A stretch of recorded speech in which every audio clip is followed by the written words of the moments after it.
It's time for another parenting panel. And Julie Cole, co-founder of Mabel's Labels and parenting blogger and mom of 6, back on the show. Julie, I am going to be with you on site next week. That's going to air next Thursday morning. But we're going to be talking more back to school fun, organization, that type of stuff.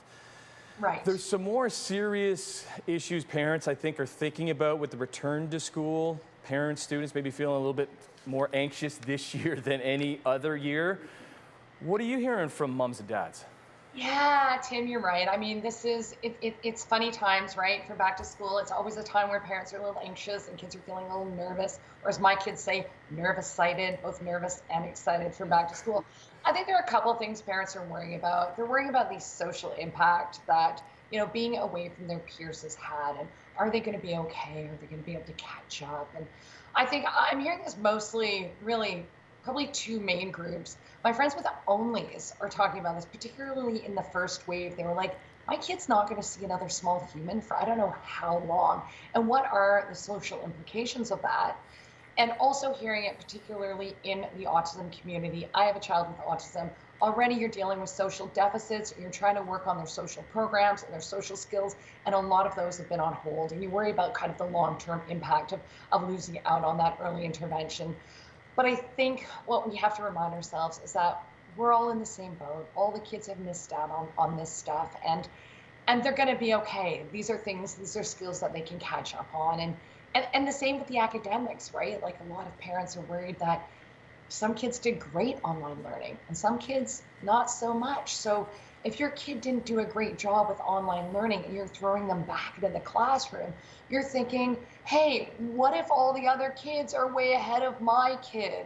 And, I think it's important to remember that our teachers are professionals.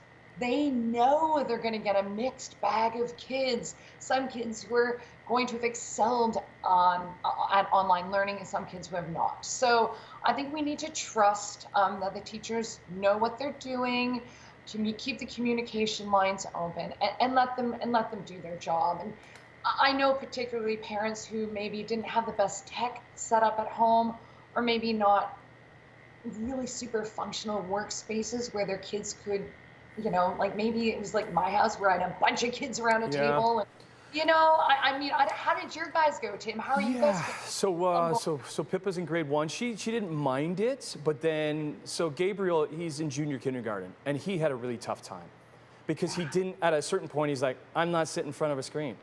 Like, I just can't do it. And then Pippa sees him not doing it, and then she doesn't want to do it. So that's that effect that happened in our house. And then it just brings stress on Liz, who's at home because I'm at work. So that brings a lot of stress to the parents too. So I know parents are excited to go back to school too, because there's a lot of anxiety for them. What are you talking? You talk to a lot of parents. As far as parents, what's their excitement levels like? It is funny, I do think a lot about those JK, SK kids who missed out, like your Gabe and so many of them.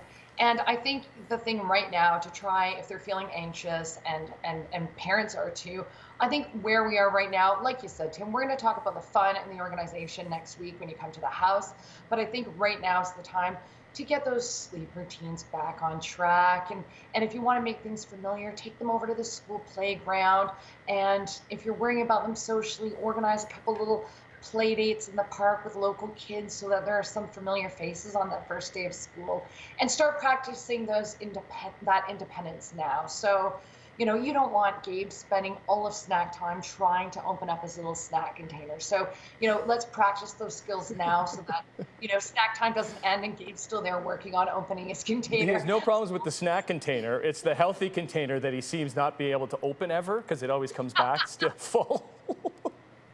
But it's little routines like that, and then not knowing at this point who their teachers are going to be, right? That's the other thing. At this point, we don't really know who the teacher is going to be, because we've got to know the school and some of the teachers, and you want a certain teacher because you know that they're great. Like his kindergarten teacher was great. Right, and because when you have an older child who's kind of gone through, you kind of know what kind of teacher jives with your kid and also with your style of parenting. But I think, as parents are feeling anxious going back, I think it's really important to remind ourselves that nervousness is contagious. And if we seem anxious, our kids are going to be anxious too. So don't let them see us sweat. It's normal to feel worried, but maybe have a little rant with your parent friends.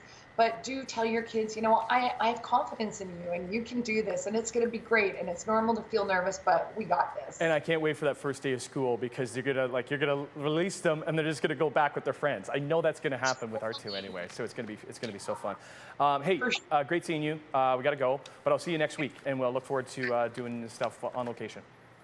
Super fun.